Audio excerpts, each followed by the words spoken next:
football time in the 804. Final Score Friday starts now.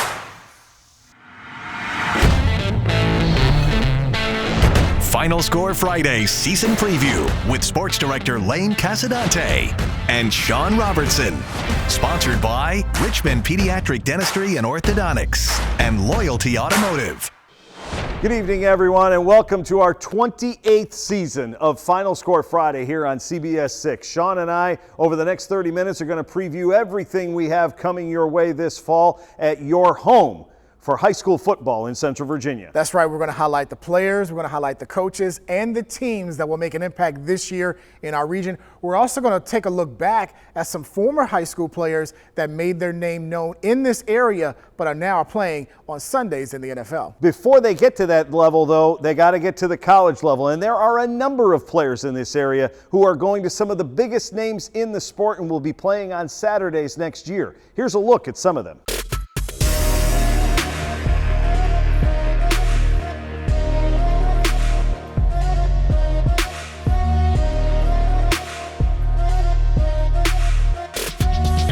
Several players from the Richmond region have already committed to playing college football next fall.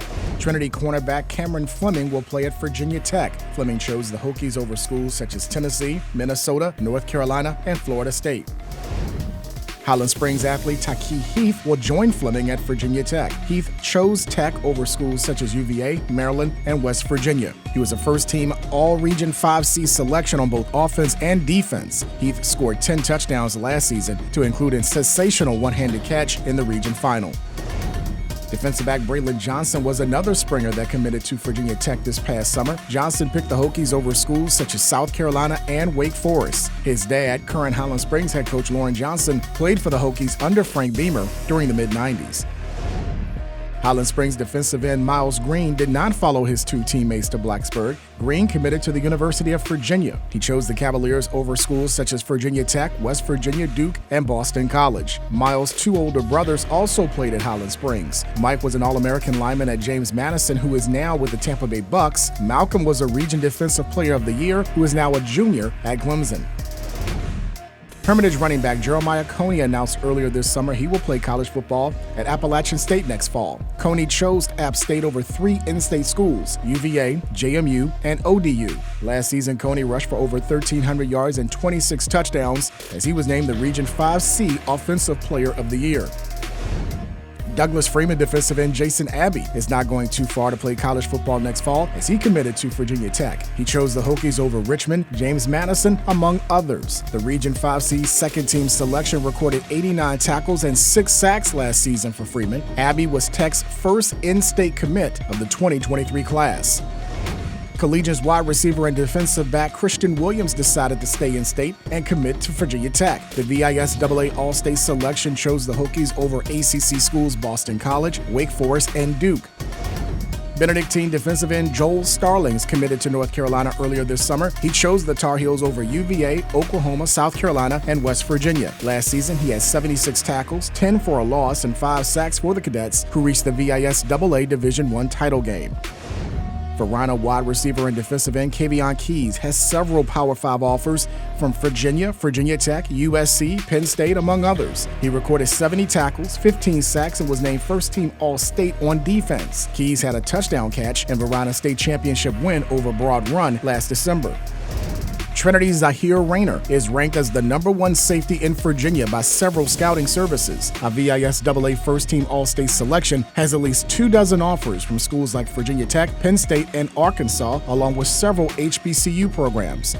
Hopewell Jr. running back and linebacker Keyshawn Henderson has several offers from Power 5 programs going back to his freshman year. The younger brother of UVA's Ronnie Walker and Ohio State's Trey Henderson has offers from both Virginia and Virginia Tech, along with West Virginia, among others. Henderson is hoping to have a 1,000-yard season with Hopewell this year. Thomas Dale Jr. quarterback Ethan Mentor has several schools wanting him to come to their program. Mentor accounted for nearly 2,000 yards of offense and 20 touchdowns, while averaging over 41 yards per punt last season for the Knights. He has several offers from Power 5 programs like UVA and Maryland. Manchester's defensive end Mekhi Byerson has accumulated several offers this offseason, the latest one coming from Tennessee. Byerson also has offers from Virginia Tech, Duke, and Marshall. His father, Brad Byerson, was a standout basketball player at Thomas Dale and played collegiately at West Virginia and Virginia Union.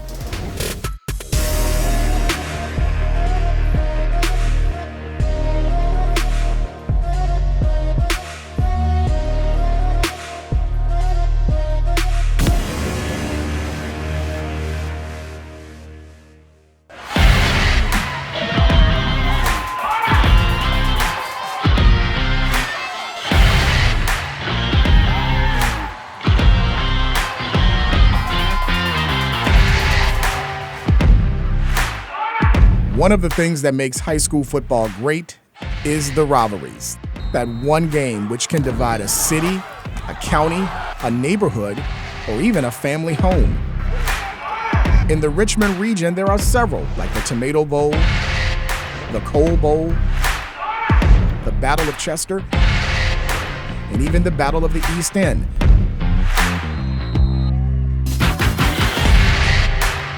They have fans counting the seconds to when the two programs meet on the field. We caught up with some players and a coach who know a thing or two about playing in a rivalry and what it means to them. I would say our biggest rival is the team down the street. We prefer not to say their name. I think y'all can put two and two together. Our biggest rival is Holland Springs. Always tough game. We play them at the end of the year every year. They're a good team. You know, like I said, they always give us a run for our money every time, you know, we play them. So it's a good matchup on the East End. They in Class 4, we in Class 5, but it's still like whoever wins this game really got the rights over Richmond.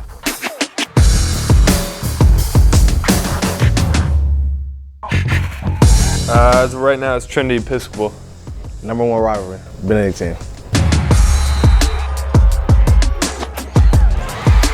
Benedictine's a great rivalry. Probably our biggest rivalry we ever had in the school. They're a great team. It's a fierce game. It's always back and forth, and I look forward to it.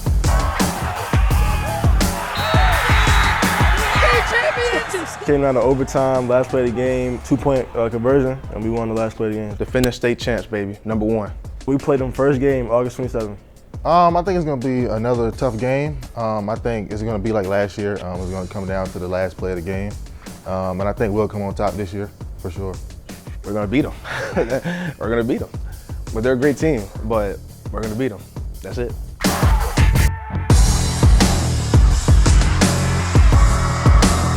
Our rivalry, we have a new one, Midlow.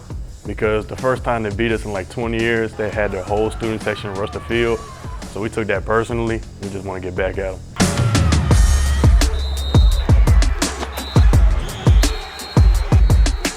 And they players always talk a little bit of smack, so that's always a good game.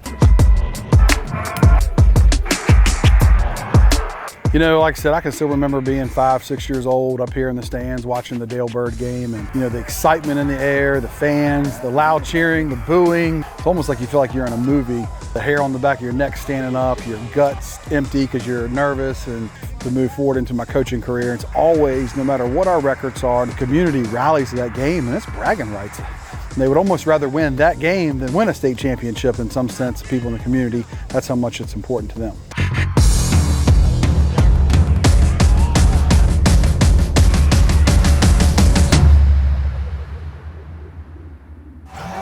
We are excited to be bringing you state championship football. All I know is win, that's for sure. Playing to the whistle, go for broke. All I know is win, that's for certain. Playing hard till they call close curtains. All I know is. From Trinity Episcopal, Sam Mickens, what's the immediate impact that a state championship has for a program like yours? Moving up to Division I, kind of added a little bit of legitimacy. Previous years we hadn't played Benedictine, and I guess back in 2019 we started playing them, and obviously a great program. That didn't go so well, those two games. And to be able to come back last year, get an opportunity to face them twice, and again, fortunate enough to come away with 2 victories, and one being a state championship victory, and then have that game come down to 1 play at the end. It was one of the best high school football games I've been a part of. This is a pretty good team you got coming back. We talked 19 starters from last year's state championship team. And I get the sense there's still something more to prove off of last year. Yeah, these guys really want to show everyone that they are worthy of the attention that they've been getting. All year I've said, hey, the rubber's got to hit the road. Those offers is only as good as the Twitterverse that they're in. So now it's time for that to happen. They've spent all offseason, with these people telling them how good they are, but now we've got to get to a point where they go out and prove that. Biggest accomplishment, the 3 state championships, or seeing those seniors get those scholarship offers? Seniors getting scholarship offers. Being able to give kids an opportunity to go to a school, academically first and foremost, to get into a school that maybe they hadn't thought of going to. And then it gives them an opportunity to continue to play. Well, that's great. Their careers after football are set, and that's really the key. I mean, even if you were to go into the NFL and play for 4 or 5 years, you still got the next 40 years of your life to have to go out and work. So you need something that's going to give you some production and be able to pay off some value in the future. You know why y'all lose to us, cause we never lose the trust. Even when down, we sticking around. Y'all ain't gonna move the bus. We are also very honored to have Marcus Lewis, who took his alma mater, Varina, to their first ever state title in school history last year. What's the immediate impact? I just think it was huge just to, see the community come back together, just bridging that gap, just getting everybody involved. And I mean, it's just a reliever too. Everybody like, oh, we finally did it.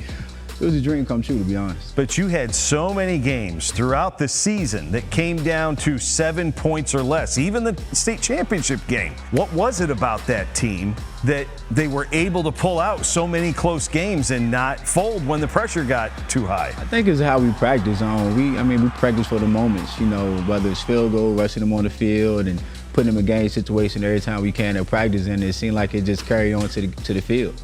How quickly did you turn the page and say, that was last year, what this team did, you didn't do in 2021? I'd probably say right when June hit, to be honest with you. We took in everything. I really got a chance to see how the whole season went. After that, and even now, we tell them, hey, we ain't even talking about it no more. That's over with. Have you noticed that extra optimism and that extra enthusiasm in practice that can come from winning a championship? Oh, definitely. I think with some of the seniors, rising seniors like Kavion Keys, Miles Derrickott, Marquise Vincent, Tamon Brown, those that really played a part, they know the standard, they know what we're looking for, and everybody else around them is just, hey, competing just like they are. Being an alum of Varina, you know exactly how close this program has gotten. What does it mean to be able to have a hand in it, in bringing it home? It means a lot. Honestly, it means a lot. I never saw myself being in this role, being a head coach. Just love being around the kids, and it just led up to me being a head coach. So it just feels good to actually bring it home. All I know is win, that's for sure. Playing to the whistle, go for broke. All I know is win.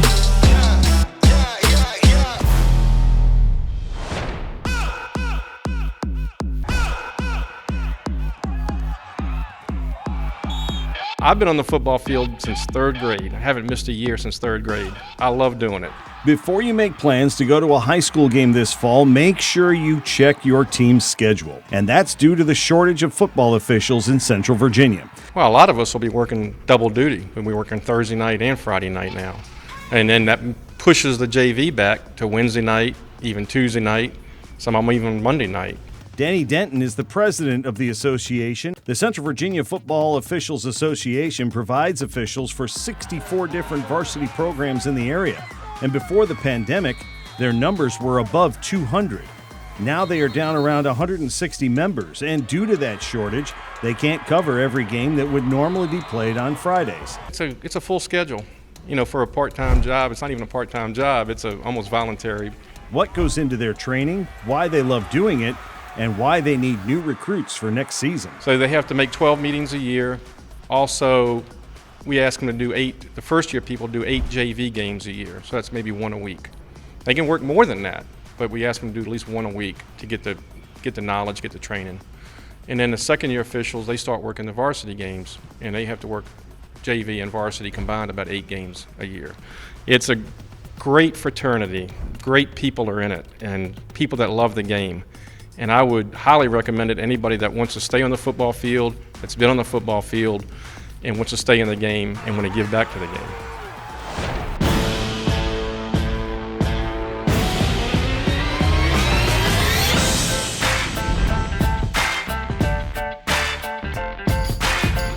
J.R. Tucker became the 9th and final Henrico County school to have a turf field installed right out their back door. Head coach Philip Sims and his team got to practice on it for the first time at the beginning of the month.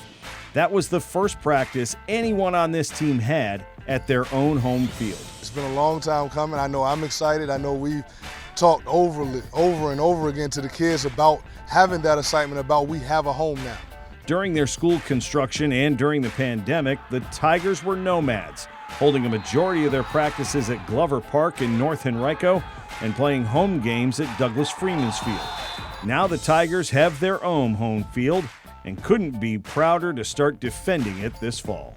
This is yours. Now, what are you going to do with it? It's all well and good to have a brand new field, but you better make sure you put a product on the field that people are proud of on Friday nights so we continue to pack this place.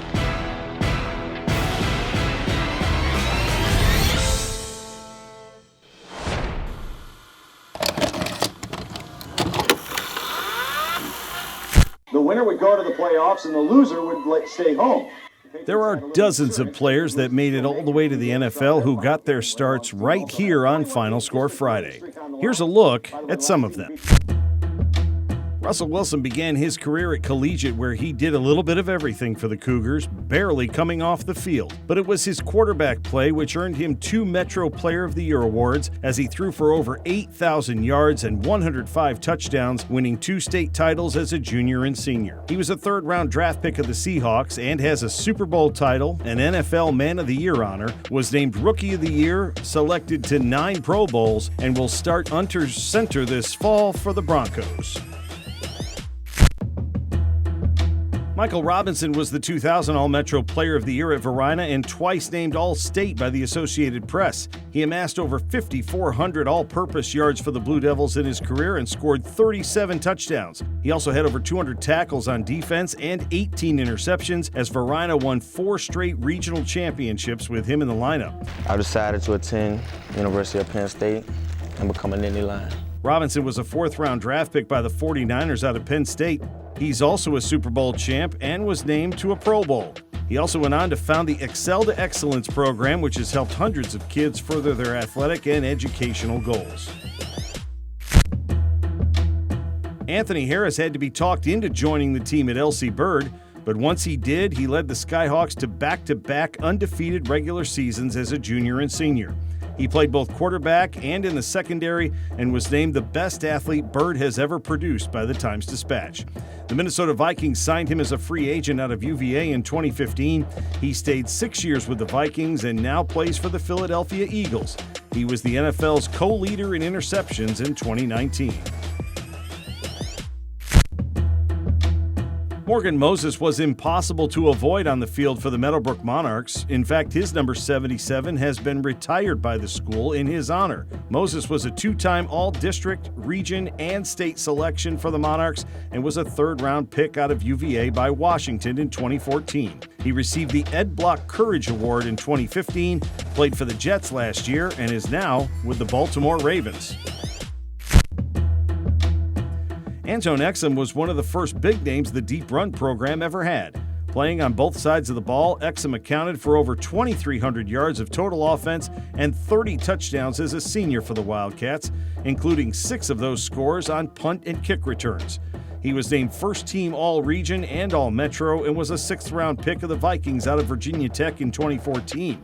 He played 4 years in Minnesota and 3 more in San Francisco before embarking on his current music career.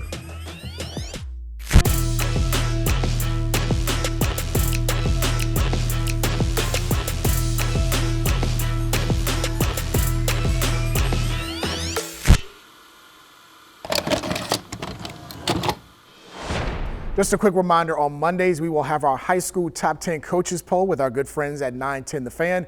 Tuesdays, a new feature this year, our team of the week. And then on Wednesdays, we will spotlight our game of the week. And that all gets started this Friday night. Our 28th season of Final Score Friday kicks off on CBS 6 at 11. For Sean, I'm Lane. We thank you for watching tonight. We'll see you on the sidelines this fall. So long. Thanks for watching Final Score Friday. Sponsored by Richmond Pediatric Dentistry and Orthodontics and Loyalty Automotive.